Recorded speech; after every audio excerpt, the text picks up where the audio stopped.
بسم اللہ الرحمن الرحیم۔ حسن علی ٹی وی کے معزز ناظرین و سامعین، آپ سب دیکھنے اور سننے والوں کو علی حسن کا خلوص بھرا سلام، اور آپ سب دیکھ رہے ہیں حسن علی ٹی وی۔ جہنم کے 7 دروازے۔ ایک مرتبہ حضرت جبریل امین علیہ السلام نبی کریم صلی اللہ علیہ وآلہ وسلم کی خدمت میں حاضر ہوئے۔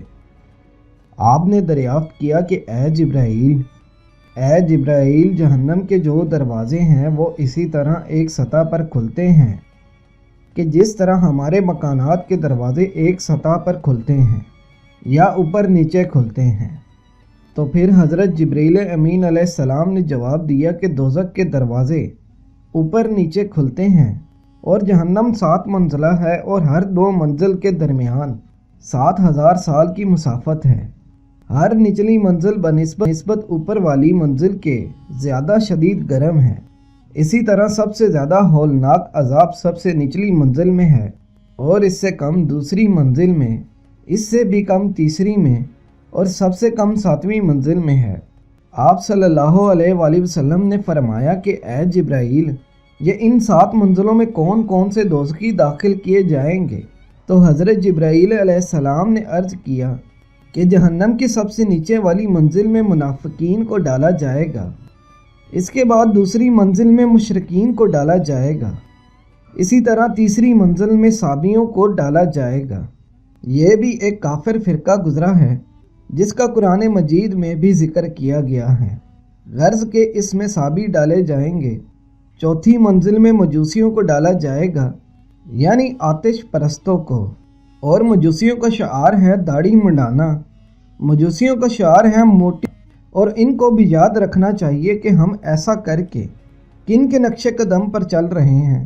اور 5ویں منزل کے اندر یہودیوں کو ڈالا جائے گا۔ حضرت جبریل امین فرماتے ہیں کہ 6ٹھی منزل میں عیسائیوں کو داخل کیا جائے گا۔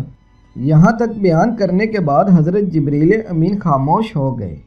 آپ نے فرمایا کہ اے جبرائیل علیہ السلام، 7ویں منزل کے بارے میں آپ نے کچھ نہیں بتایا کہ اس میں کون داخل ہوگا۔ حضرت جبریل امین علیہ السلام چونکہ آپ کے مزاج اقدس سے واقف تھے کہ آپ کو اپنی امت پر بے انتہا شفقت ہے، اور ان کی ادنا سی تکلیف آپ کے لیے ناقابل برداشت ہے، اس لیے آگے بیان کرنے سے خاموش ہو گئے۔ یہی وجہ تھی کہ حضرت جبریل امین آگے بیان کرنے سے خاموش ہو گئے۔ جناب حضور اقدس صلی اللہ علیہ وآلہ وسلم نے دوبارہ پوچھا کہ اے جبرائیل، 7ویں منزل کے رہنے والوں کے بارے میں کچھ نہیں بتایا؟ تو حضرت جبریل امین علیہ السلام نے عرض کیا کہ اے حضور، اگر آپ پوچھنا ہی چاہتے ہیں تو بتلاتا ہوں کہ اس درجے میں آپ کی امت کے وہ مسلمان جو دنیا میں گناہ کبیرہ کا ارتکاب کرتے رہے اور پھر بغیر توبہ کیے ہی مر گئے، اور انہی لوگوں کو 7ویں منزل میں داخل کیا جائے گا۔ آپ صلی اللہ علیہ وآلہ وسلم سنتے ہی بے ہوش ہو گئے۔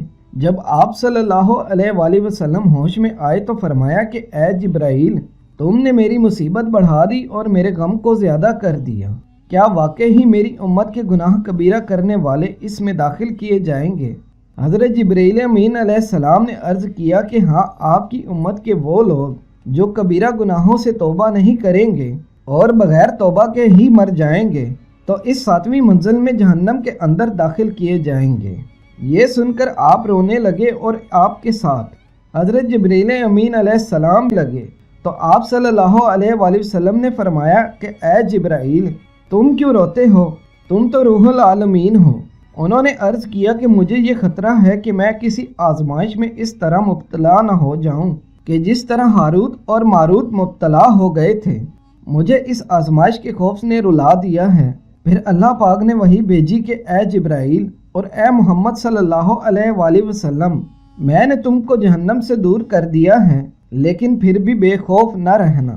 رحمت للعالمین سرور کائنات صلی اللہ علیہ وآلہ وسلم تو ہمارے جہنم میں جانے کے غم سے رو رہے ہیں، اور ہم کبیرہ گناہ کرنے کے عادی ہو رہے ہیں۔ ہائے افسوس، ہم نے اب بھی خالص توبہ نہ کی، لہٰذا جلدی توبہ کر لینی چاہیے۔ معزز ناظرین و سامعین، اللہ تبارک و تعالیٰ سے دعا ہے کہ ہم سب کو نیک اعمال کرنے اور نیکی کے راستے پہ چلنے کی توفیق عطا فرمائے۔ آمین یا رب العالمین۔ معزز ناظرین و سامعین، اگر آپ کو ہماری یہ ویڈیو پسند آ جائے تو ویڈیو کو لائک اور شیئر ضرور کر دیجئے گا۔